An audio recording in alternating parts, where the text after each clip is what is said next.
இன்றைக்கி நம்ம என்ன செய்ய போகிறோம் பார்க்கலாம். இன்றைக்கி சீஸ் சப்பாத்தி செய்ய போகிறோம். வீட்லேயே சுலபமான சப்பாத்தி சீஸ் சப்பாத்தி செய்யலாம் வாங்க. தேவையான பொருட்கள்: சீஸ் எடுத்து வச்சுருக்கேன், டொமேட்டோ சாக்ஸு சில்லி சாக்ஸு கலந்து வச்சுருக்கேன், கேரட், வெங்காயம், குடமிளகா, தக்காளி, பன்னீர், 2 முட்டை உடச்சி நல்லா கலந்து வச்சுருக்கேன். சப்பாத்தி மாவு இது 1 மணி நேரம் நல்லா பிசைஞ்சு நல்லா மூடி வச்சு இது வச்சுருக்கேன். சாப்பிட்டா இருக்குது பாருங்கள். இப்போ வாங்க செய்ய பார்ப்போம். இந்த சைஸில் உருண்டை பண்ணி வச்சுங்க. இப்போ ஊற்றிக்கலாம்.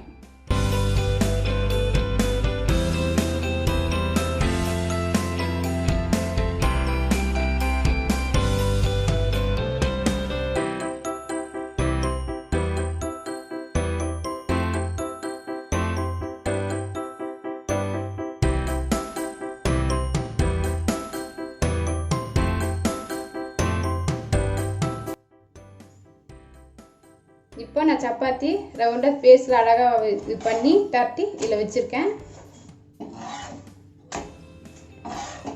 இந்த இதில் நம்ம முட்டை நல்லா தடவை போகிறோம். ஸ்லோவில் வச்சுங்க அடுப்பை, நல்லா இல்லைன்னா தீஞ்சிடும். நம்ம அரை வேக்காட்டில் தான் வச்சு சுடுறோம். இது பண்ணுறேன்.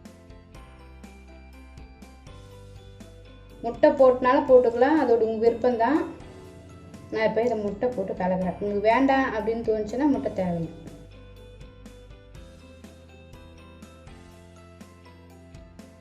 லைட்டாக எண்ணெய் ஊற்றிங்க. இப்போ திரி போட்டுக்கலாம். ஒரு பக்கம் போதும் முட்டை.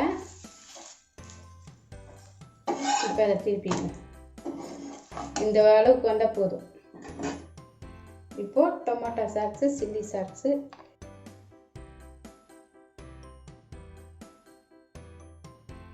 அடுப்பில் ரொம்ப சிம்மில் வச்சுருங்க. ரொம்ப இதுவாக இருந்தால் அது அடியில் இதுவாகிடும், கருகிடும். இது பன்னீர்.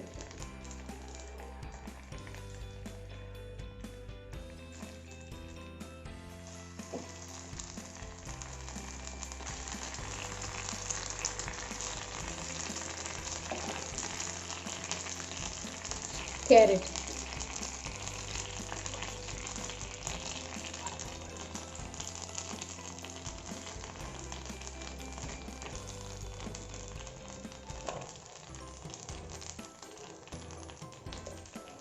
குடமிளகா,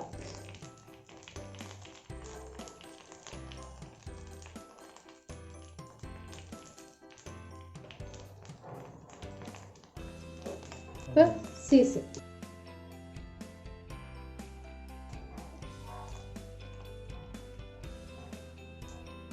இப்போ சும்மா லைட்டாக அப்படி தூக்கி பார்க்கலாம்.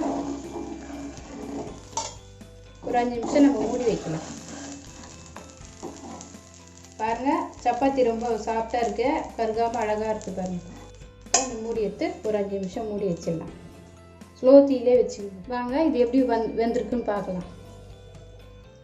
சூப்பராக வந்திருக்கு.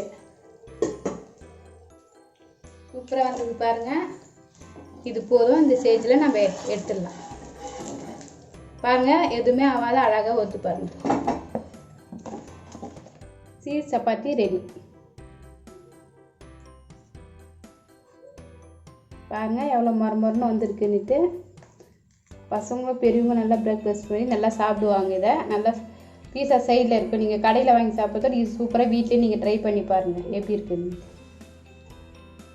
நீங்களே செஞ்சு பாருங்கள், எப்படி இருக்குன்னு கமெண்ட் பண்ணுங்கள். இந்த வீடியோ உங்களுக்கு பிடிச்சிருந்தா லைக் பண்ணுங்கள், கமெண்ட் பண்ணுங்கள், சப்ஸ்கிரைப் பண்ணுங்கள், மறக்காமல் பெல் பட்டன் அழுத்துங்க.